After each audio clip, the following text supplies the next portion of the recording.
यदा यदा हि धर्मस्य ग्लानिर्भवति भारत अभ्युत्थानमधर्मस्य तदात्मानं सृजाम्यहं परित्राणाय साधूनां विनाशाय च दुष्कृतां धर्म संस्थापनार्थाय संभवामि युगे युगे। जय जगन्नाथ।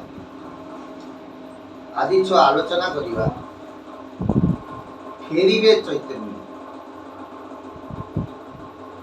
बुझिला कौन आलोचना करिबा फेरिबे चैतन्य चैतन्य महाप्रभु जे बंग देश जन्मग्रहण कर से निज हरिहर रूपे कौन दिले विद्यमान हरिहर बेटी चैतन्य महाप्रभु एक कथा सदानंद दास गुरु भक्ति गीतार प्रमाण अच्युत को कथा चैतन्य महाप्रभु दिने दिने कौन हे उत्कल प्रकाश बुझेगा कौटी ना श्रीक्षेत्र पुनर्बार फेरिए बेटी एक कथा चैतन्य महाप्रभु अच्युत को चैतन्य होती किए से निज हरि थिले निज हर ठाकुर जो कही लिखिं तीन अवतार महापुरुष लेखा तुम गौर कल्प देख गोटे अवतार कर चैतन्य अवतार आउ गोटे अवतार कल क्या प्रभुत गोस्वामी क्या महिमा गोस्वामी कहते सी अवतार आउ गोटे कर कलित अवतार अनंत माधव अच्युतानंद महापुरुषर गरुड़ कल्प यदि आप देखिए रात्रि लिखी अच्छी महापुरुष कथा खोलिकी चैतन्य महाप्रभु दिने ना दिने फेरिए कौटी केबे ना महापुरुष अच्युत जितेबाला 13 जन्म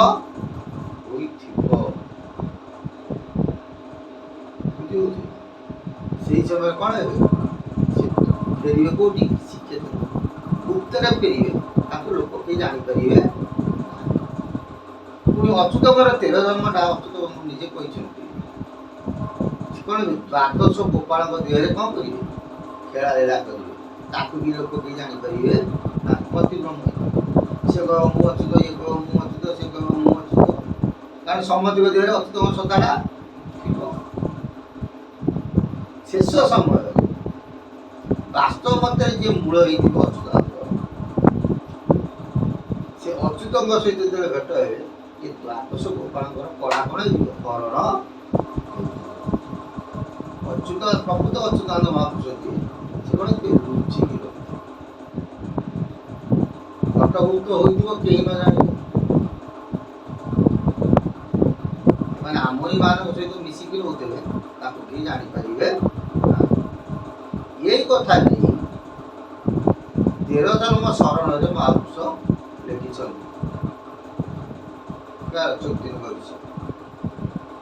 निजे भगवान होइले चैतन्य बंग देश अवतार कही मते श्रीक्षेत्रे गुपते आसीबे 13 अवतार।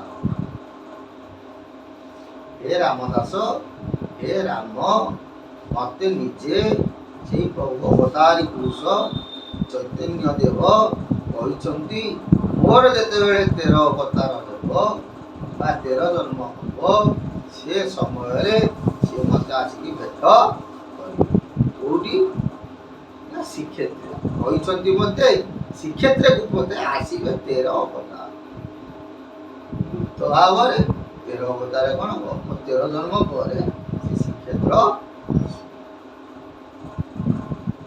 13 जन्मटा केमी हो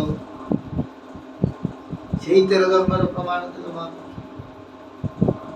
मोर प्रमाण 13 जन्म शुण भक्त अंगे बिहरी अज्ञानी मानक मु चिन्हा न दे स्थूल देहे बिलसिबी हे राम ये मोर प्रमाण 13 जन्म शुण भक्त अंगे बिहरी ତେର ଜନ୍ମରେ ଭକ୍ତଙ୍କ ଦେହରେ କ'ଣ କରିବି ଖେଳା ଲୀଳା ଅଜ୍ଞାନୀ ମାନଙ୍କୁ ମୁଚିନା ନ ଦେଇ ସ୍ଥୂଳ ଦେହେ ବିଳସି। ମାନେ ସେ ଯୋଉ ଭକ୍ତ ଥିବେ ଶରୀର ରୂପକ ସ୍ଥୂଳ ଦେହଧାରୀ ଭକ୍ତ ମାନେ ତାଙ୍କ ଦେହରେ ବିହାର କରିବି କିନ୍ତୁ ମତେ କେହି ଚିହ୍ନି ପାରିବେ ନା। ଏକାଶିଆ କହିବ ମୁଁ ଅଚ୍ୟୁତ, ବିଶିଆ କହିବ ମୁଁ ଅଚ୍ୟୁତ, ଅମକ କହିବ ମୁଁ ଅଚ୍ୟୁତ, କାରଣ ସେ ଦେଖିଛନ୍ତି ଦ୍ୱାଦଶ ଗୋପାଳ କୋଉଠି କୋଉଠି କିଏ ଆବିର୍ଭୂତ ହେବେ ସେ ମଧ୍ୟ ଲେଖିଛନ୍ତି। କିଏ ସେ ମହାପୁରୁଷ, ତାଙ୍କର 13 ଜନ୍ମ ଶରଣ ଦେଖିବ କିଛି ପାଇବ ଏବଂ ଶିବକଳ୍ପ ଜଣେ ଦେଖିବ ନବଘଣ୍ଟା ଦୁର୍ଘଟ ସେଥିରେ ମଧ୍ୟ କିଛି ଏମିତି 13 ଅବତାର କଥା ସେ କହନ୍ତି 13 ଜନ୍ମ ତାଙ୍କର ଲେଖିଛନ୍ତି। ଦ୍ୱାଦଶ ଗୋପାଳ ଯୋଉ ଆସିବେ 12 ଜଣ, ସେ 12 ଜଣ କଥା ଏଇ ଦିଟାକ ଶାସ୍ତ୍ରରେ ଥିବ, ତାରି ଭିତରେ ତମେ ଏମାନେ ସମସ୍ତେ କହିବେ ଆମେ ଅଚ୍ୟୁତ, କିନ୍ତୁ ବାସ୍ତବ ଭିତରେ ଅଚ୍ୟୁତ ନୁହନ୍ତି। ପ୍ରଭୁଙ୍କର ସତ୍ତା ତାଙ୍କ ଦେହରେ ଥିବ, ସେ ବି ପୂଜ୍ୟ, କାରଣ ନିଜେ ମହାପ୍ରଭୁ ସନ୍ଦିଗ ଦେହରେ ଖେଳା ଲୀଳା କରିବେ ନା। ଲାଷ୍ଟ ଶେଷ ସମୟରେ କ'ଣ ହବ ଯେ ପ୍ରକୃତ ଅଚ୍ୟୁତ ଯେତେବେଳେ ପ୍ରକାଶ ହେବେ ତାଙ୍କ କଳାକୁ କ'ଣ କରିବେ ହରଣ କରିନେବେ। ସେ ଦ୍ୱାଦଶ ଗୋପାଳଙ୍କ ଦେହରେ କ'ଣ କରିବେ ବିହାର କରିବେ। ସେଇ କଥା ପୁଣି ସେଇ 13 ଜନ୍ମରେ କହିଲେ କହନ୍ତି ଅଚ୍ୟୁତ ବ୍ରହ୍ମ ଜ୍ଞାନ ତତ୍ତ୍ୱ ମୋର 13 ଜନ୍ମରେ ରହି ଦ୍ୱାଦଶ ଗୋପାଳ ଦେହେ ବିହରିବି ଜନେ ନ ଚିହ୍ନିବେ କି। ତେଣୁ 10-12 ଜଣଙ୍କର ଯେତେବେଳେ ନାଁ ଭିନ୍ନ ହେଇଛି, ସେ କହିବ ମୁଁ ଅଚ୍ୟୁତ, ସେ କହିବ ମୁଁ ଅଚ୍ୟୁତ, ସେ କହିବ ମୁଁ ଅଚ୍ୟୁତ, ତାଙ୍କ ଭିତରେ କୋଳା ସୃଷ୍ଟି ହେଇଯିବ, ଲୋକ ମତିଭ୍ରମ ହେଇଯିବ। ଆରେ ତାଙ୍କ ବିଷୟ ତ ବହିରେ ଲେଖା ଅଛି, ଆଙ୍କ ବିଷୟ ଲେଖା ଅଛି, ତାଙ୍କ ସମସ୍ତଙ୍କ ବିଷୟ ଲେଖା ଅଛି, କେହି କାହାକୁ ଉଣା ନୁହନ୍ତି।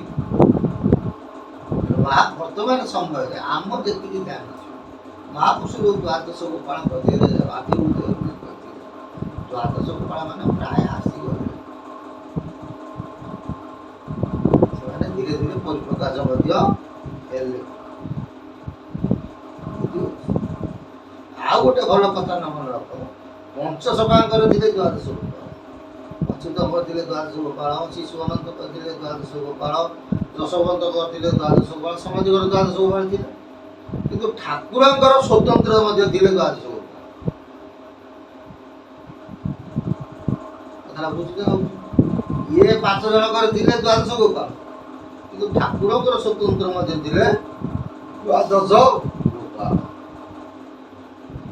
କହିବାର ତାତ୍ପର୍ଯ୍ୟ ଯଦି ଏ ଦ୍ୱାଦଶ ଗୋପାଳ ଆସିଗଲେଣି ସତ୍ୟ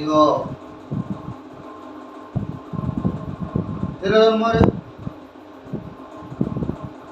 ତାହେଲେ ଚୈତନ୍ୟ ମହାପ୍ରଭୁ କାହିଁକି ନ ଆସିବେ? ଠିକ ନା? ସେ ଫେରିବେ ଅବଶ୍ୟ, କିନ୍ତୁ ତାକୁ କେହି ଜାଣିପାରିବେ ନାହିଁ। ବୁଝିପାରିଲେ ନା? ବୁଝିପାରିଲେ? ତେଣୁ ଚୈତନ୍ୟ ନିଜେ ହରିହର ବା ରାମକୃଷ୍ଣ, ତମେ ଯାହା ଯିଏ ଯୋଉ ଭାବରେ ବୁଝୁଛ, ଯେତେବେଳେ ମହାପୁରୁଷଙ୍କର 13 ଅବତାର ହବ, ସେ କ'ଣ କରିବେ ଶ୍ରୀକ୍ଷେତ୍ରକୁ ଆସିବେ ଗୁପ୍ତରେ, ତାକୁ କେହି ଜାଣିପାରିବେ ନାହିଁ ବୋଲି ମହାପୁରୁଷ ଅଚ୍ୟୁତାନନ୍ଦ ଦାସ ତାଙ୍କ 13 ଜନ୍ମ ଶରଣରେ ଆମମାନଙ୍କୁ ଚେତନା। ଆଉ ଯୋଉ କଳମ୍ବି ଲୀଳା ହେବ, ଯୁଗ ଅବତାର ଲୀଳା ହେବ, ଏକଥା କେହି ଜାଣିପାରିବେ ନାହିଁ, କେବଳ ଚେତୁଆ ଭକ୍ତମାନେ ଜାଣିବେ। ଆଉ ଗୋଟେ ଭଲ ମନେ ରଖିଥା, ଆଗାମୀ ସମୟ ତନ୍ତ୍ର ବିଦ୍ୟା ମନ୍ତ୍ର ବିଦ୍ୟା କିଛି ଚଳିବ ନାହିଁ। ମହାପୁରୁଷ କହିଛନ୍ତି ତନ୍ତ୍ର ମନ୍ତ୍ର ଯନ୍ତ୍ର ଦିନେ ବୁଡ଼ିଯିବ, ବ୍ରହ୍ମ ବିଦ୍ୟା ହେବ ସାର। ବ୍ରହ୍ମ ଯେ ଗୁଣାଣ କରାଣ ଫେଣାଣ ନିଶାଣରେ ହେଦୁ କର। କହିଲେ ଏ ତନ୍ତ୍ର ମନ୍ତ୍ର ଯନ୍ତ୍ର ଇଏ କିଛି ଇଏ ସବୁ ବୁଡ଼ି ଯିବ, ଇଏ ସବୁ ଅସ୍ଥାୟୀ। ବ୍ରହ୍ମ ବିଦ୍ୟା ହେଉଛି କ'ଣ ସାର, ବ୍ରହ୍ମ ଗୁଣନ, ବ୍ରହ୍ମ ଫେଣାଣ, ବ୍ରହ୍ମ ମିଶାଣ, ବ୍ରହ୍ମ। ସେଥିରେ ଆମେ ଗୋଟେ କହନ୍ତି ଢେଗ, ଆରେ ବ୍ରହ୍ମକୁ ବ୍ରହ୍ମରେ ହରିବୁ, ବ୍ରହ୍ମରୁ ବ୍ରହ୍ମକୁ ଗୁଣିବୁ, ବ୍ରହ୍ମରୁ ବ୍ରହ୍ମକୁ ଫେଡ଼ିବୁ, ବ୍ରହ୍ମକୁ ବ୍ରହ୍ମରେ ମିଶେଇବୁ, ଯାହା ହେବ ଭାଗ ଫଳ ତାହା ହଉଛୁ। କଥା କହନ୍ତି ଗୁରୁକୁଳରେ ସବୁ ପାଠ ଆଉ ଗୁରୁକୁଳରେ ଅଗା ନାହିଁ।